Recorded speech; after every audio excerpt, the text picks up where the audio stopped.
நம்மளோட இன்டர்சோனல் காம்படிஷன் இன்னும் கொஞ்ச நாள் தான் இருக்கு. காலையில வாஷிங் மிஷினை பாத்துற பொறுப்பு நம்மள்ட்ட ஒப்படைச்சிட்டாங்க.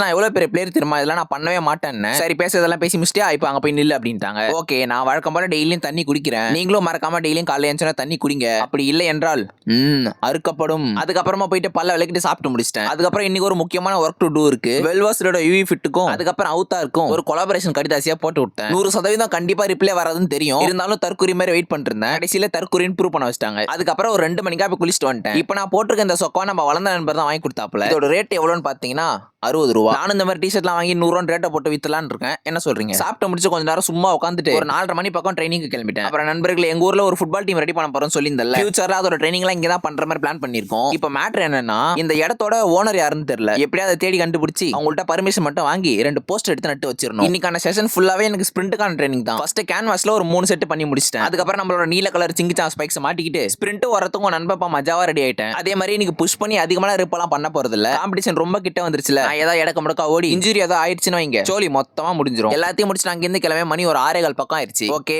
பதிவு இத்துடன் நிறைவடைகிறது. நாளைக்கு பார்ப்போம். தொடர்பில் இருக்கவும்.